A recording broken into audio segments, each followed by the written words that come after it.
you might think, what's Clarky doing? Laying on a sunbed, by a swimming pool, in the early hours of the morning. Well, for a bloke who doesn't like too many people, this is an ideal time. In about 3 hours time, this will be heaving with people. And then I'll be drifting off to sleep and dreaming of more interesting pastures. But wishing I'm up a mountain somewhere, or trekking across the North Yorkshire woods. Or I may even suddenly drift off and start dreaming about being stranded in the desert. What would I do?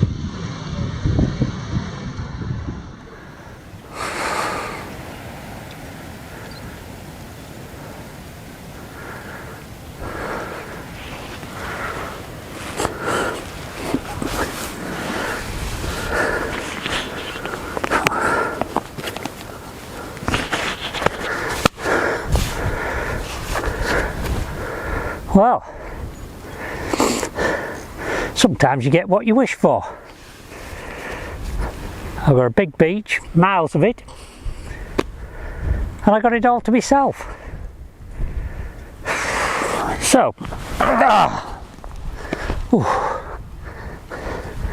what do we do if we find ourselves stranded in the desert? Well, the first thing we don't do is panic. First thing we do is we sit down, we take a few deep breaths, we think about the situation, we have a look around, we assess where we are, and then we try and make some logical decisions. Now, we wouldn't be in this situation unless something had gone wrong, because unlike me, people don't just drop out the sky and land on a sand dune. We would have driven in here, more than likely, and the reason we may have got stuck would have been because we'd broke down. So the first thing to remember is, with your planning, always make sure that the vehicle you're taking is prepared. And when I say prepared, I mean prepared for every eventuality. I'd been out in the desert before in a vehicle, and we made sure we had everything we could possibly think of, from spare parts for fan belts and stuff like that, and extra water, extra fuel containers on top of what we thought we would need, sand mats to help us get out, shovels, jacks to try and lift the vehicle up out the sand if we got stuck. The list goes on. You can think of your own list, but think about what problems you might have and then pack accordingly. So we've done all that. Now then, the next thing we've got to do is we've got to let somebody know where we're going. There's a lot of people in the past have been out in places like Libya and working out in the desert on oil rigs and going out to check pipelines, and the most important thing they probably did was tell somebody exactly where they were going and when they were going to get back, because if you get stuck out here, nobody's going to know you're there unless you've left some instructions for somebody. So very important. Right, what I'm going to do is have a little look around here and see what the situation is, then come back to you and we'll discuss what we think we can learn from being out here.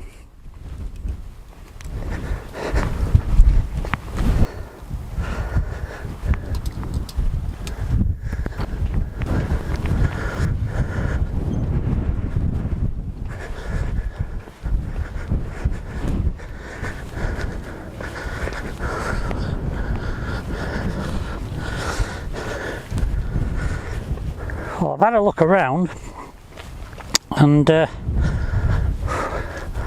all I can see is miles of sand dunes.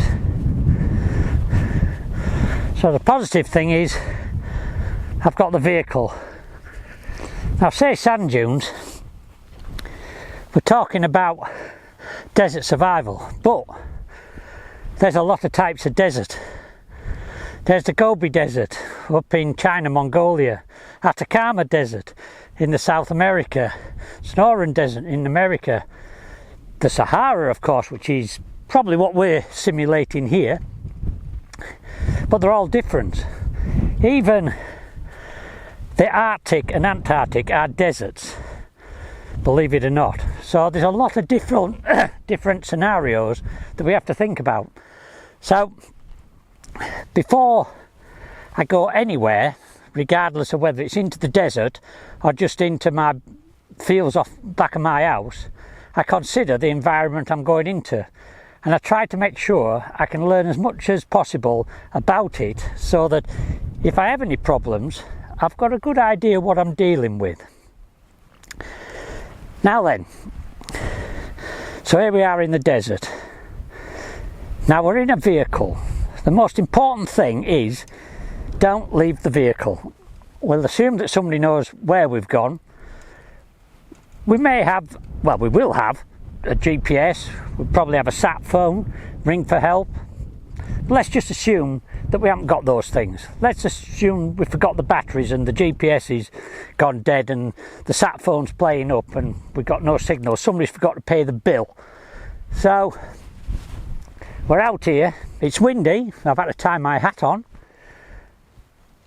And the best thing we can do is stay with our vehicle. We've got plenty of water, we need shade. So sitting inside the vehicle is probably a no-go. So I would be carrying some sort of tarp with me and to rig up at the side of the vehicle in case of emergencies. If you've got to put a tarp up, try and get one that's big enough to fold it into 2 layers, because the layer of air between the top and bottom layer of the tarp helps trap the heat and keep the temperature down underneath. So we're in our vehicle, that's what we're going to do. We're going to sit back and relax. Now, just to amuse myself, I'm going to go see if I can make a solar still. I've got a bit of plastic sheets, not very big, but I've got nothing else to do here. So I'm going to go and have a little go, find somewhere to dig a hole and make a little solar still. Won't need it at the minute because I've got plenty of water, but while I'm sitting here, I might as well be trying to collect some water. If we were on foot, like what I am, I wouldn't be doing no solar stilling, because the energy you use to do it, it just isn't worth the effort. The energy, well, it's the sweat basically. You just don't want to be doing anything to cause yourself to perspire any more than you want to do. So keeping water in and just letting it evaporate gently and cool your body, that's what we're aiming for. So sort of thing that suits me, sort of survival, you know, where I can sit by the vehicle in the sun, shade out the sun, looking at the beautiful desert, and I couldn't think of a better way to spend the day. By the time it gets to day 10 and nobody's found me, I may be well pissed off. Another thing to think about is signalling. You've got a vehicle, there's all sorts of things you can do then. If you move away from the vehicle, there's a chance that nobody will see you. Even with, say, a great big Land Rover, in this type of landscape, it's going to be very difficult for anybody to spot you. Probably the only thing that you could do to guarantee that they may spot you is get a fire going. You may have some oil, fuel, but I would always be carrying 2 spare wheels and tyres in this sort of environment.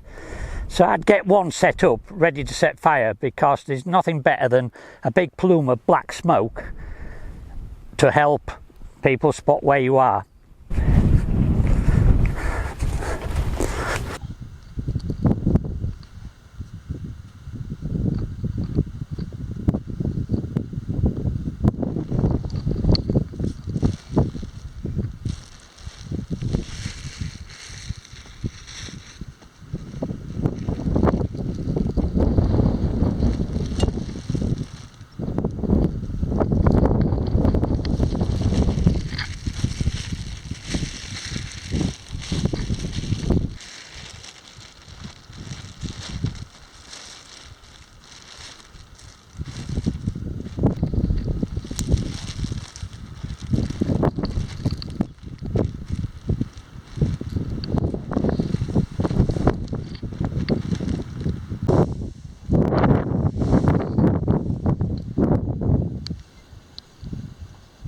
solar still idea seems to be a little bit of an issue due to the fact that as fast as I dig the hole and put the plastic over the top of the container, the wind's blowing the sand back into the hole, and it's also rolling down the sand dune behind me, and will no doubt have filled it by the time I get back.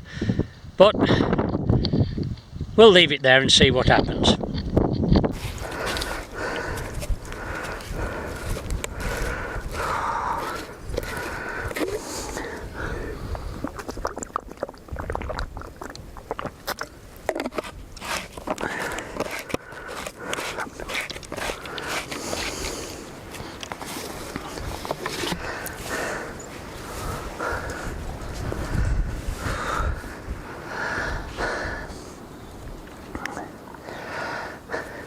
A little bit distracted for a moment there.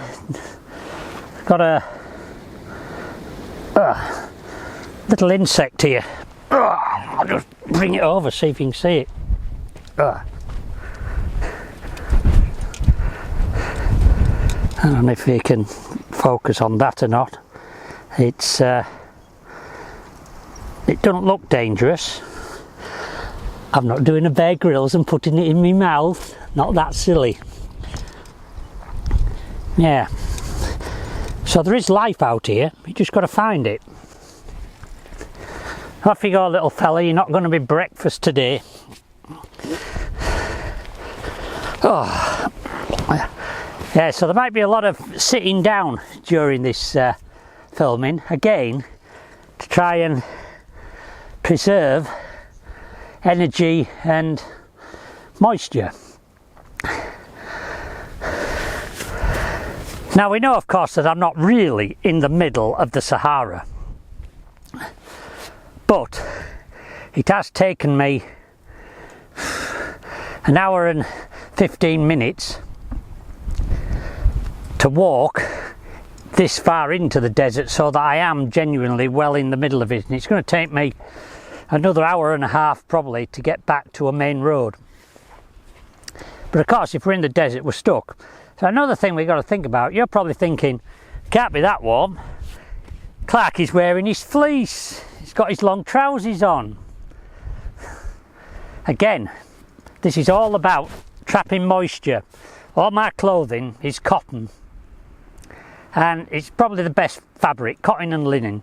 So yes, I'm sweating, it's soaking into my shirt underneath, and there it's trapped and it's staying damp and it's having a cooling effect. Think about when you get out the swimming pool or come out the sea at the beach.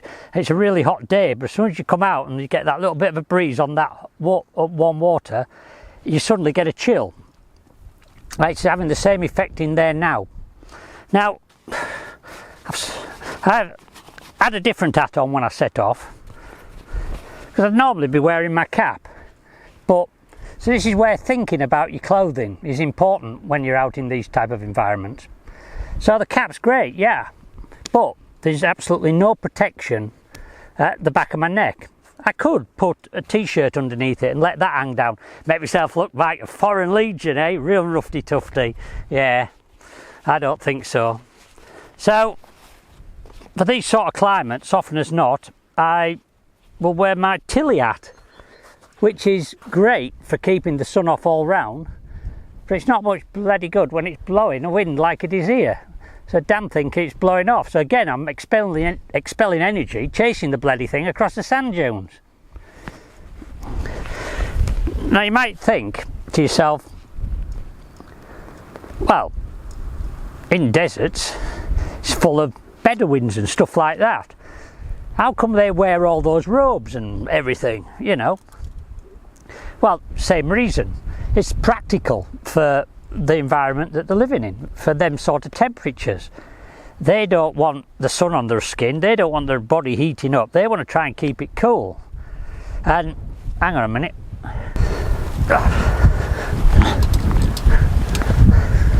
Let's have a word with this fella coming down here. He'll be able to give us a better insight into what we should be wearing.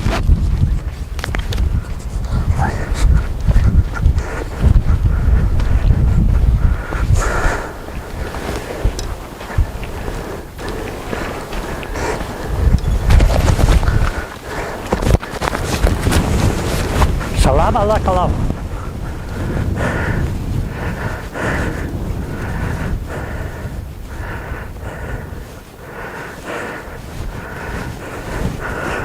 Don't be silly, it's me, Leclerc.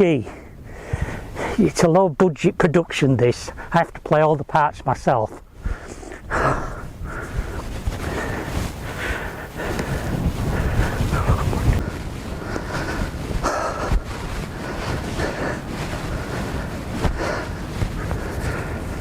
Now I know what you're thinking. Is that Clarky wearing a dress? No. This is Clarky wearing a dress.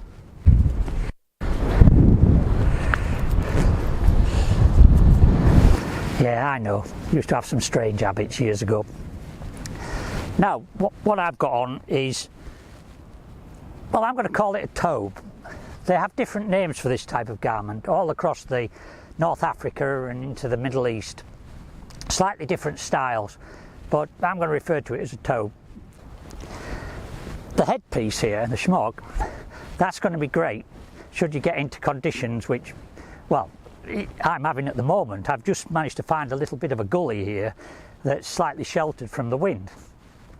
But I've been in a sandstorm and it is one of the most unpleasant experiences of my life. I got caught out while backpacking down in the Sinai Peninsula and it blew for 36 hours. I was on the side of the road in some sand dunes, sheltering underneath a palm tree with my sleeping bag wrapped around me and a t-shirt over my head and face, and I had to sit there for 36 hours. Nothing was moving on the roads and it was hell. So one of these would have been great. You know, I could have covered virtually my whole face up and that would have protected me from the battering of the sand.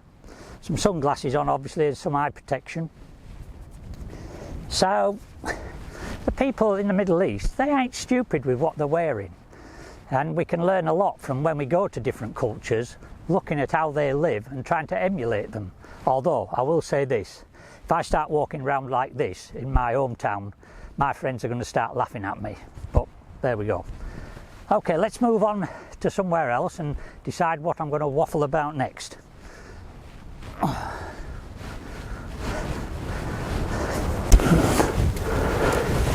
Okay, so right, so we're taking a little walk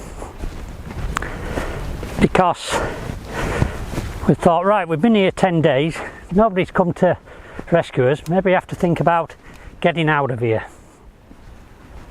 So first, again, we have to assess what the situation is going to be. So let's stop, have a little think and decide what a plan of action.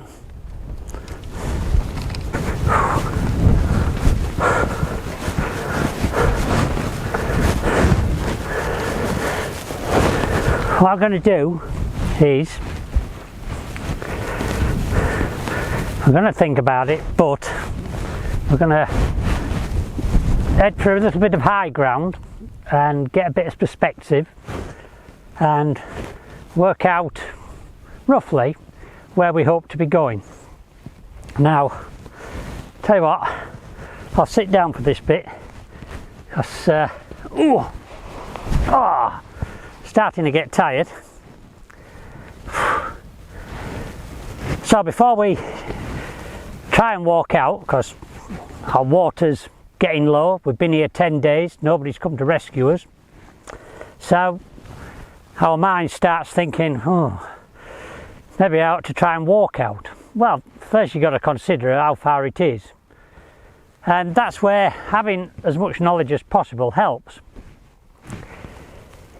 If you've kept an eye on where you've been, where you're going, you probably know which is the best route back to some sort of civilization. Now, one thing I would do differently if I was out in the desert all the time is I wouldn't be wearing these shoes, which are consistently full of sand. And it's very important hygiene when you're out and about like this. So I would get myself some good quality desert boots. Have a look at these on the screen now. They're actually made in Richmond, North Yorkshire, England. and they've been tested by the British forces to come up with the ideal design for them when in Iraq or Afghanistan, that sort of places. They're not cheap, but if I was out here all the time and I had to walk a long way, to keep the sand out, they're quite high, they're very lightweight, and they're designed so that they move nice on the ground and keep your feet comfortable. But even so, it's very important that you keep checking your feet. Whenever you stop for the afternoon, evening, whenever it is, get your boots and socks off, have a look, check your feet, make sure they're clean, because it's very easy to get sores and things like that. You know, rough skin, the sand rubbing it, and once you get some open wound, infection can get in. You think, wow, this is a real clean environment. It is, it's lovely, much cleaner than all the cities, but you got to look after yourself. So the next thing is, can I walk out? Now, let me stand up, because I have reached an age where I may lie down once too often and never get up. And that's because I don't know how strong-willed I am. And one of the most important aspects of survival is willpower. The will to live. It's in here. And we don't know if we've got it or not. I don't know. I've never been put in that situation. But you could get a big, burly, muscular young lad who goes to the gym 3 times a week, and you think, well, he's a big, strong lad, he'd get out. And it'll turn out, no. It's a little, short, fat bank clerk who's overweight, hasn't done any exercise for 20 years, because he up here has got something special, something that makes him keep going when others give in.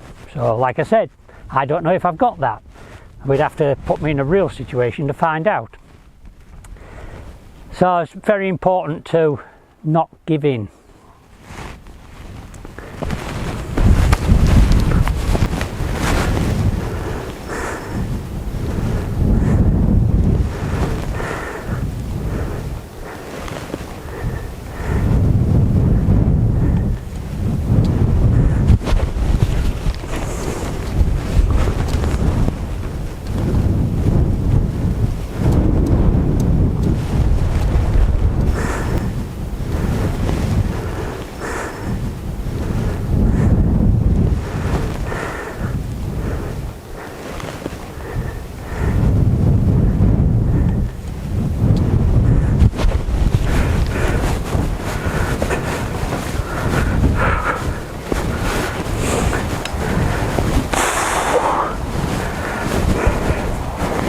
So, we're back at the Solar Still, and quite obviously, if you're going to do one of these, you're going to need some reasonably firm ground and a spade to dig into, because these drifting sands, if we'd have come back here in another 3 or 4 hours, it probably wouldn't even find it, because it would have disappeared. So I'll ease everything off and see if I can get my water can out.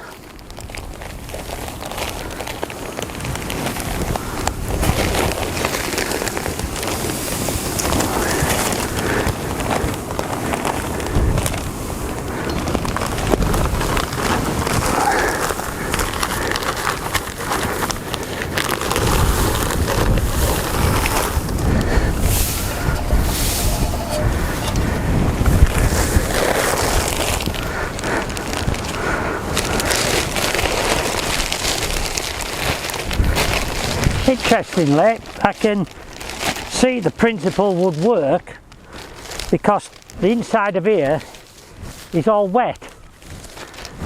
Not enough to put water into my thing, because the weight of the sand has just pressed it down.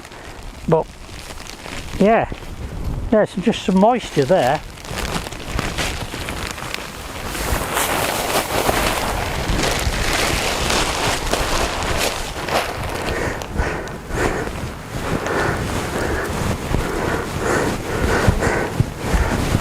Interestingly as well, I don't know if you see there's some roots over there coming out of the ground, and when I dig in here you can just see that there's a little bit of damp sand. So there is a possibility for some moisture around here. Interesting. I'll tidy this away, put that down as a fail. Gosh, you never know until you try. So, but I'm sure it would work in the correct conditions, but not when there's a sandstorm blowing over it. Oh.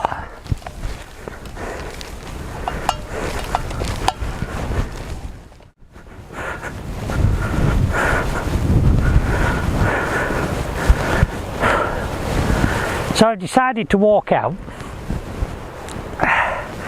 Now what I'm going to do is, I'm going to, later on when we get back to civilization, I'm going to sit down and show you some techniques I use to navigate in this type of landscape. But while I'm stood here, I'll just mention the dunes. One of the things I do when I'm going somewhere is I find out about the prevailing winds. Now you've seen me possibly in other videos using fallen down trees, which can give me direction because I know where the prevailing winds come, where most of them, what direction they fall in. It's very similar with the sand dunes. Now here, admittedly the sand is blowing across that way, but predominantly if I get to the top of one of these high sand dunes, I will see a line of sand dunes. In fact, if you have a look at this little clip of a line of sand dunes, there's different types of sand dunes. These are linear sand dunes. You tend to get them when the wind just comes from one direction constantly. So I know that if I'm following this row after row of sand dunes, this is the steep face, the face at the other is the gentle slope. I know that the wind is coming this way just by the way the sand dunes are laid out. So if I know, well I do know that the wind's coming from the northeast, so if I want to keep in line with these sand dunes, all I have to do is keep going that way, and I'm going to be travelling southwest, and from that I can alter my course as required. But while I'm trundling along looking at sand dunes and working out what shape they are and which angle to trundle along at, I keep one of these in my pocket because we didn't get spotted before, but it could be that somebody is still looking for us. So if they go past in a helicopter or something, they won't see me, especially seeing as I'm all camouflaged up with the sand. Yeah, I know, maybe I should be wearing a bright orange jumpsuit. But I can use this to try and signal to them, and I can use an SOS with it. But I want to be sure that it's actually pointing at the plane. So what I do is hold two fingers up, not like that, we'll hold them like that, V for victory, and then all I've got to do is shine that beam and hold my fingers up to where I can see the helicopter. And when I can see that beam shining on my two fingers, I know that it's in line with the helicopter, like we're looking through a gun sight. Here, look, we'll try it on here. Right, where's my fingers? There they are. Right, it's going right between my fingers now. So, and the helicopter might not see me, but it would see that. So very useful tool to have in any survival situation. You don't have to be in the desert. Okay, now what I'm trying to do is make my way out of here myself while I'm waffling to you. So I've got about an hour's walk. Shortly we'll be coming into some shrub area, and that would be useful for shelter. One thing I would do if I was going to shelter, I'd want to find somewhere out the sun. But if I'm going to have to lay down, well, you won't see me laid down there. Let's go lay down over here. I'll change the camera angle. I mean, I wouldn't lay down here because it's in the sun. But if you scoop the sand out, now straight away down at this depth here, I can feel it's cold. So I aren't going to do the whole thing, but basically I'd dig a trench.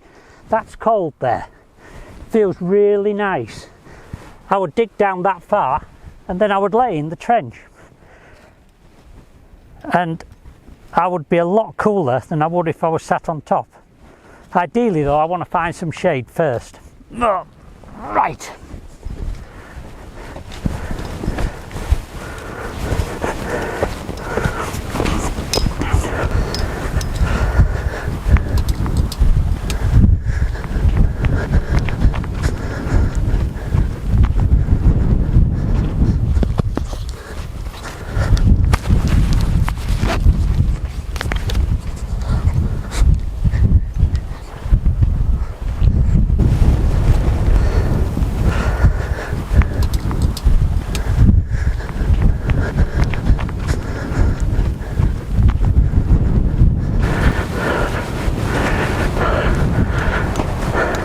Now one of the things you're going to have to consider when you're planning your route is which way the sand dunes are forming. If they are linear ones like here, if you're going to be going directly up over them, down, up over the next one, it's going to be very hard. In the Libyan desert, the Great Sand Sea, most of it, because of the prevailing winds, runs in waves east to west. So if you're travelling east to west, you can run along between them pretty quickly. But if you're having to go over them, it's not easy walking over a sand dune. Let me demonstrate. So we're putting our feet in and it's like being on a treadmill. We're going nowhere. I'm having to put my hands in like that and drag myself up using my hands as well as my toes. And if you're going to go over one the size that we just seen behind me earlier on, you're going to be in big trouble. Whew. All right.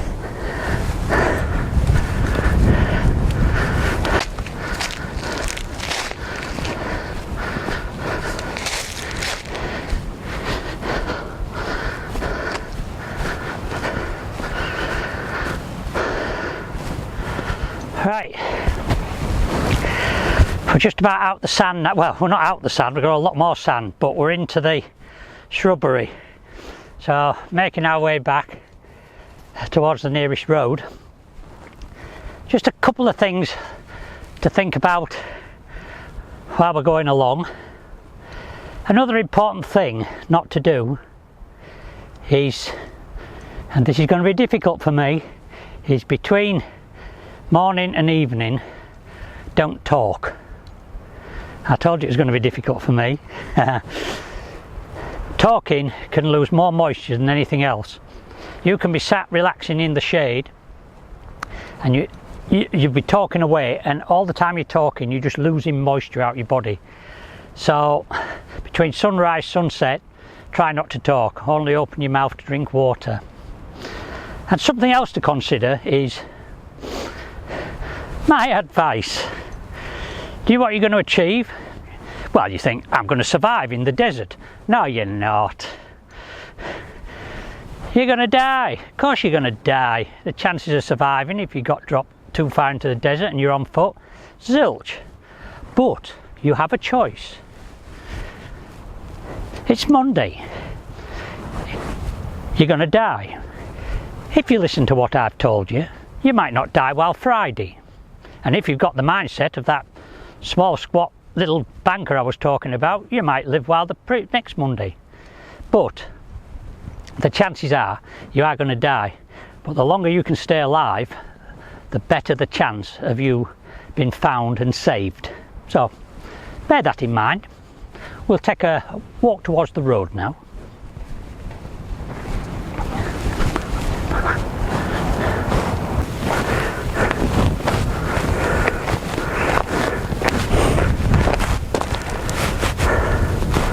There's a distinct possibility I may have bitten off more than I can chew here.